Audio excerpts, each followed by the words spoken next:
Muchas gracias, senador presidente. Senadora Patricia Mercado, muchas gracias en verdad por los comentarios, completamente dispuestos a entregar a usted la historia del proceso de la regulación de la cannabis. Hay algunos temas que también me preguntaban en relación con este tema, porque hay claramente un antecedente histórico de la cannabis en nuestro país y en el mundo.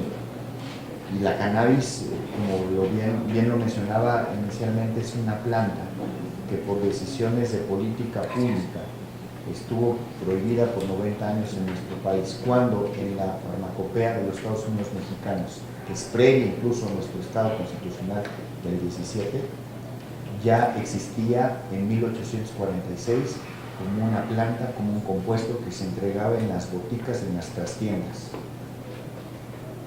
Ayudar incluso para que las gallinas pusieran más huevos. Pues hay realmente mucha información alrededor de la cannabis que no se ha visto desde el punto de vista científico. Por eso creo que el tratamiento que debemos tener precisamente de la cannabis pasa por diversos elementos. Incluso aprovecho la pregunta de la cannabis para tocar lo que ya me preguntaron en sus intervenciones. Entregaremos la historia de la cannabis en su regulación a partir de lo que el Congreso determinó en junio del año pasado, que pasa por los estadios que ya he comentado, senador. Segundo, sí, en efecto, la discusión que hubo previamente a esa determinación del Congreso tuvo que ver con una discusión nacional organizada por el Ejecutivo Federal, en donde estuvieron a cargo múltiples secretarías para organizar foros, y déjenme recordarles, en 5 materias que pasan por todos los aspectos vinculados con el uso de la cannabis. Hubo foros en salud pública y prevención, enero de 2016, ética y derechos humanos, febrero de 2016, en aspectos económicos y de regulación, también en febrero en Saltillo, en seguridad ciudadana en marzo de 2016 en Guadalajara, salud pública y prevención, ética y derechos humanos, aspectos económicos y de regulación, seguridad ciudadana en su conclusión fue en la Ciudad de México en abril. Una gran discusión nacional, un gran debate que pasa por todos estos aspectos: el uso medicinal, el uso de investigación científica en humanos, el uso industrial. Y este tema de industrial hay que explicarlo con mucho detalle. Lo que señala el artículo 245, fracción cuarta y quinta, de los usos industriales de la cannabis, se refiere al uso de una planta para múltiples usos, distintos a los medicamentos. Y lo que no es medicamento y está regulado como un bien de consumo de las personas, puede caer en múltiples categorías. Es decir, puede caer en alimentos, bebidas, pesticidas, incluso puede caer en tabaco, puede caer en bebidas alcohólicas. Exacto. Y déjenme explicarles, si vemos a la cannabis otra vez desde el punto de vista científico como una planta, podemos identificar que hay plantas que ni siquiera tienen THC. El cáñamo no generan efecto psicoactivo, y hay múltiples productos industriales en Europa donde se puede comprar chocolate con cannabis y tiene CBD en una concentración tan pequeña que incluso le da el sabor, yo creo, no sé. Entonces, el tema sin duda de la cannabis pasa por múltiples temas sociales, económicos, industriales, médicos, de investigación, y todos estos aspectos, lo que yo puedo considerar es que se contemplaron en las discusiones que se dieron en ambas cámaras y que reflejaron el espíritu de por qué regular la cannabis con una visión no prohibicionista que duró 90 años, sino de apertura, de utilizar la planta, valorarla científicamente para que se pudiera usar en múltiples aspectos de la vida cotidiana y de la vida del consumo de las personas. Ahora, en efecto, hay muchos retos y debe haber una estrategia. Los retos principalmente están en el uso lúdico de la cannabis. Es claro que la COFEPRIS ha sido mandatada por órdenes judiciales para poder entregar permisos personales e individuales de uso de la cannabis incluso de siembra, cosecha y cultivo, ya en el último caso de SARSNAP, en donde tendríamos que decidir, porque todavía estamos en ese proceso, cuántas semillas puede importar y cuántas plantas puede tener. Y ahí, al menos de lo que conozco, la iniciativa que fue presentada por la senadora Olga Sánchez Cordero, señala en alguno de los artículos de la iniciativa que serían 20 plantas. Lo mismo que ya estableció Canadá para efectos del consumo lúdico personal. ¿Dónde están los retos? La regulación sanitaria actual ya prevé la autorización de medicamentos con base en los mejores estándares, en suplementos alimenticios, en múltiples productos de consumo nacional. Ahora, hay un artículo, senadora Mercado, específico que no fue modificado y que en la legislación de salud, en su modificación del año pasado, y que es principalmente digamos, el obstáculo principal para que haya autocultivo medicinal. Cuando en México los medicamentos, para que reciban esa característica y puedan ser comercializados como tal, requieren un registro sanitario de productos. Y esto está establecido en un artículo que con mucho gusto les puedo señalar, en la legislación de salud. Es decir, las personas, de manera individual, podemos tener, por ejemplo, sábila o manzanilla o múltiples productos en nuestras casas y podemos hacernos preparados con estas plantas que están permitidas y las podemos llevar a nuestros lugares, a nuestra cocina, a nuestra mesa, las podemos comer, las podemos utilizar porque son plantas que se utilizan para esto. Y mucho de la medicina tradicional y de los remedios herbolarios que dirigen grupos en México, incluso de recolectores, los que hacen las avenas, los que hacen la miel, los que hacen preparaciones con múltiples plantas, lo hacen así.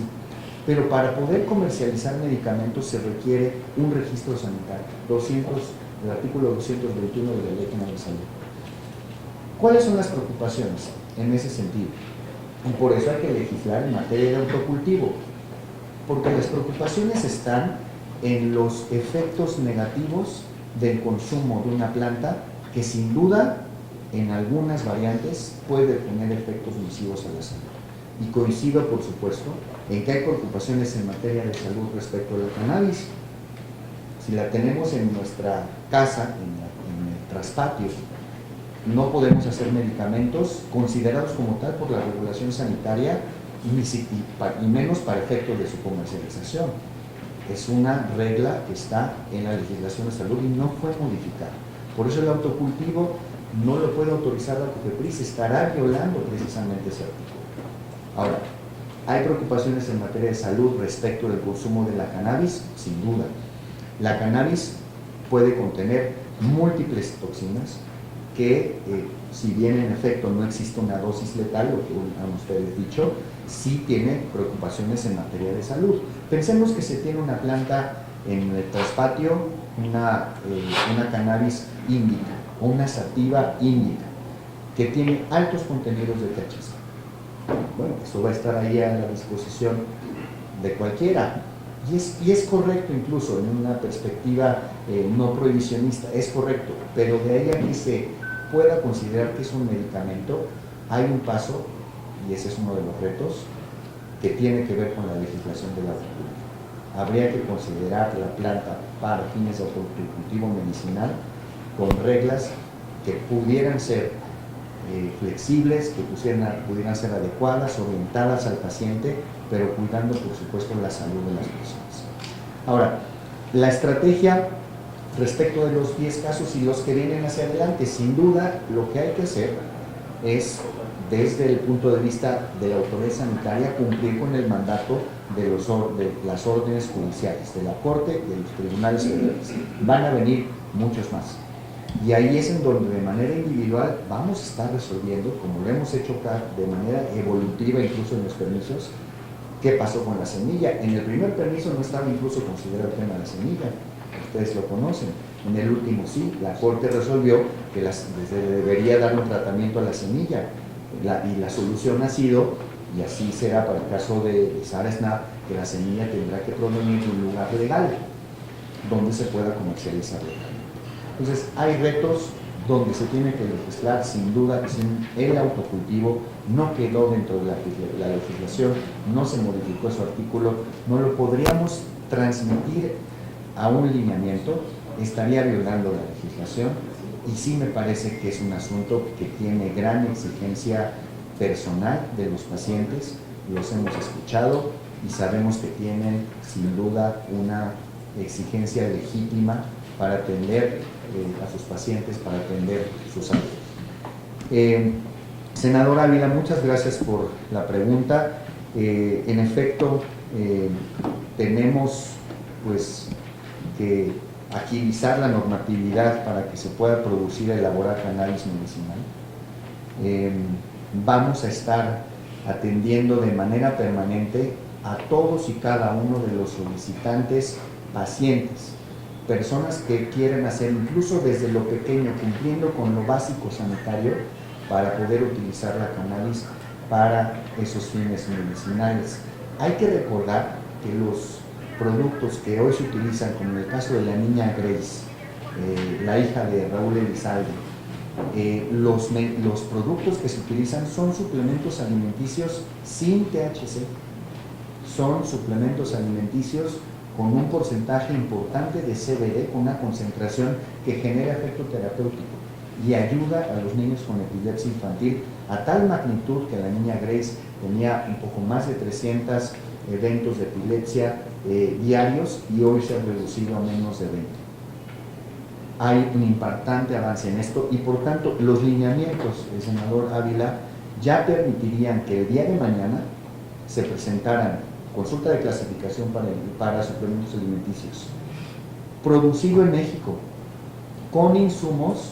No es que no se puedan producir en México, se pueden importar los insumos, los extractos, las preparaciones de materia prima que pueden servir para que los productores de suplementos alimenticios, y no tienen que ser grandes laboratorios, pueden ser incluso los que hacen medicina tradicional, con costos muy bajos, podemos entregarles los permisos, los registros, para que empiecen a hacer suplementos alimenticios con base en cannabis, cumpliendo por supuesto elementos técnicos que son necesarios. Siempre para todos estos productos se pide un certificado de análisis. ¿Qué significa esto? Una evaluación de un laboratorio que te diga que el ingrediente que dice la etiqueta en efecto sí lo es. No queremos un producto que dice que no tiene THC y sí lo tiene, o que tiene CBD en una concentración y que no lo tiene. Por tanto, sí creo que es muy importante hacer eso, y regular el autocultivo, sin duda, senador Ávila, es lo que considero que nos falta. Senadora Reynoso, en efecto, pues el tema del alcoholismo es un asunto que pega más a los jóvenes, que ha venido creciendo de manera importante. Es muy importante claramente cuidar el fácil acceso, o contrarrestar el fácil acceso que tienen los jóvenes a los productos, a las bebidas alcohólicas. En las tiendas que están en cada esquina de este país existe la posibilidad de comprar a todas horas. Hay también que hacer un ejercicio de evaluación a nivel municipal y estatal de las reglas que se aplican para la apertura de estos negocios y para la venta del alcohol. Es completamente heterogénea la regla que se aplica en Yucatán que se aplica en Zacatecas, por dar un ejemplo incluso extremo. De tal manera que la COFEPRIS tiene facultades para revisar condiciones sanitarias de los establecimientos, para pedir que se apliquen los protocolos. Las entidades federativas lo hacen, pero también, por otro lado, existen mecanismos de autorización de venta de alcohol a algunas horas en donde hay fácil acceso para los jóvenes. Hay grandes preocupaciones en materia de alcoholismo. Por supuesto, nuestra compañera de Conalip nos podría alimentar y también dar información, pero ya hay reportes formales respecto del incremento del alcoholismo en nuestro país. La COFEPRIS está haciendo el trabajo que le corresponde, que es un reto sin duda de cobertura. El etiquetado, y me preguntó otra cosa, los envases. Sería importantísimo que se pudiera legislar en la materia. No existe una regulación que pueda aplicar la COFEPRIS para el tema de envases. Sí podemos verificar que estén falsificados o tengan elementos extraños y los podemos llevar al laboratorio y verificar que en efecto están mal, y así es como hemos podido asegurar cientos de miles de productos o de toneladas de productos milagro, no productos adulterados de alcohol. Es una actividad permanente, pero tenemos que entrar al control de botella por botella. Y hay, sin duda, una actividad que no se ha regulado todavía, que tiene que ver con la destrucción de los envases. Ya existe un avance, porque desde el Servicio de Administración Tributaria ya se incorporó un código de fiscalización para los envases. Habría que encontrar la forma que ese código de fiscalización también pudiera servir para efecto de control sanitario. La pregunta que me hace el senador Primo Dote, en efecto, el asunto de Veracruz constituye uno de los problemas realmente más graves que ha afectado por supuesto a las personas, a los pacientes, incluso a la psique generalizada respecto de la comercialización de medicamentos. La COFEPRIS estuvo a raíz de los anuncios que se hicieron en las comunicaciones mediáticas, estuvo haciendo auditorías a diversos centros estatales en la ciudad de Veracruz y también en otras ciudades para efecto de verificar la trazabilidad de los productos. Lo que usted ha mencionado respecto a los hallazgos es correcto. Encontramos pruebas para VIH falsificadas, guardadas incluso en almacenes, cuando se había ya demostrado que no tenían efectividad, daban falsos negativos.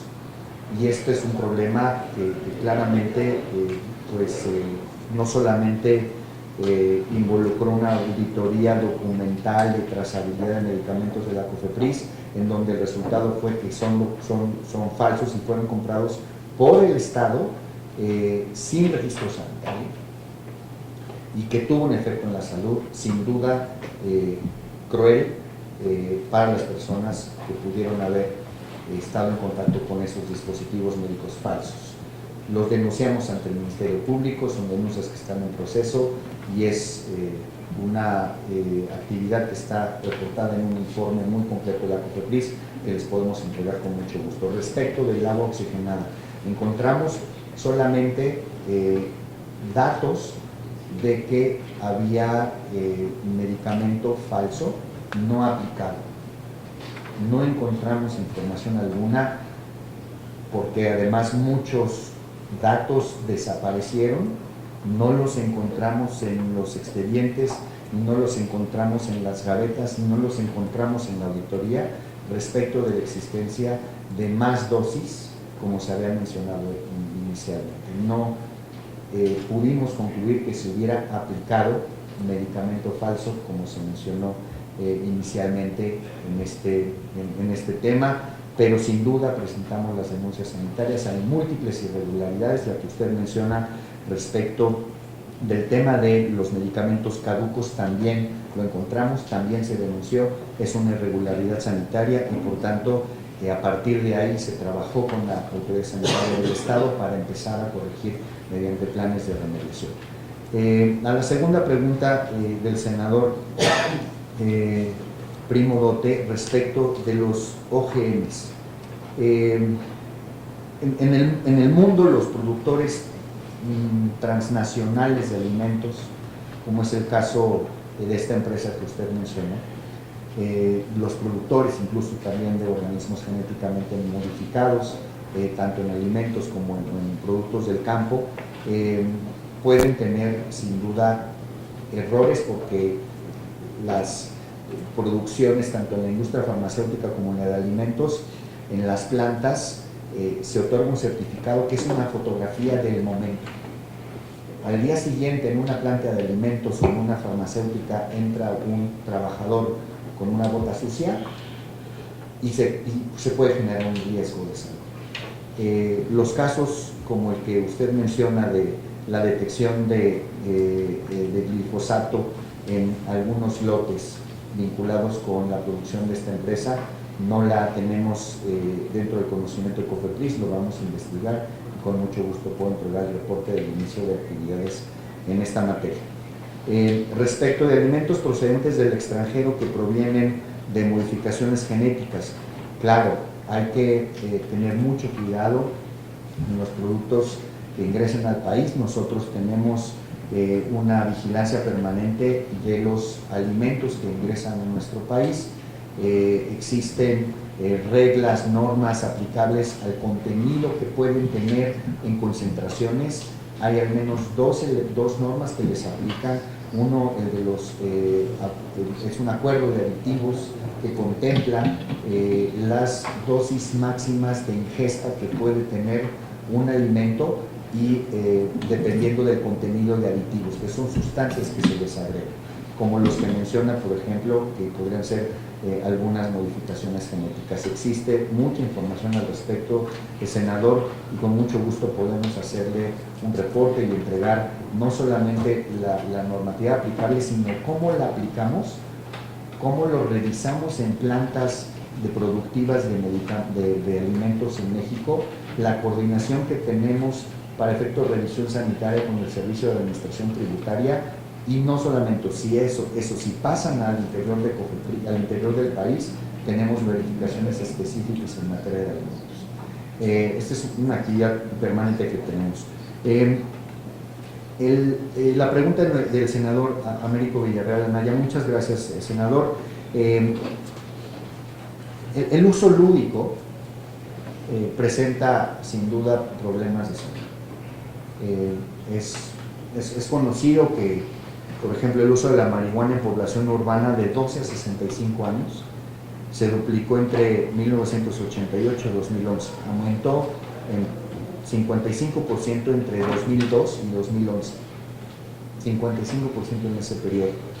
Hay una encuesta nacional de adicciones que señala ya que el 55% de los usuarios de marihuana lo hacen a los 17 años o antes, y entre 35% entre los 18 y los 25 años. Hay un riesgo de dependencia, en efecto.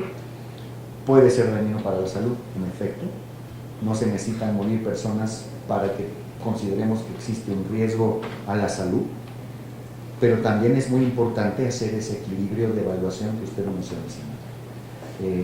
Mencionamos que la cannabis tiene que ver con todos estos aspectos: gobernabilidad, prohibicionismo, ¿qué es mejor, regularlo mejor o prohibirlo? Y en ese ámbito de la discusión es importante desde mi punto de vista, porque usted me lo pregunta, senador, considerar que el uso lúdico debe atenderse con una regulación, primero, de salud pública y de prevención a las adicciones. Esto no solamente es una opinión que yo tengo, sino que también está recogida en el decreto que reforma la legislación de salud en junio del año pasado, en el artículo segundo transitorio del decreto, y señala específicamente que la CONADIC deberá fortalecer los sistemas de prevención de las adicciones, precisamente porque se está abriendo la puerta a que la cannabis ya puede estar en múltiples aspectos de la vida diaria de las personas. Tenemos una gran responsabilidad en la COFEPRIS, pero también sabemos que tenemos las herramientas técnicas, los instrumentos, las personas, los estándares para hoy dar vida a la posibilidad de la cannabis para fines de investigación, para fines médicos y también para fines industriales. Lo que falta, y el reto, insistiendo en la pregunta de la senadora Mercado, es regular adecuadamente desde un punto de vista de salud pública y de prevención el autocultivo y el uso lúdico de la marihuana. La última pregunta que me hicieron respecto, senador Américo Villarreal, respecto de las enfermedades infectocontagiosas. La resistencia antimicrobiana es el gran problema de salud del mundo, realizado incluso como un mensaje de alerta por la Organización Mundial de la Salud.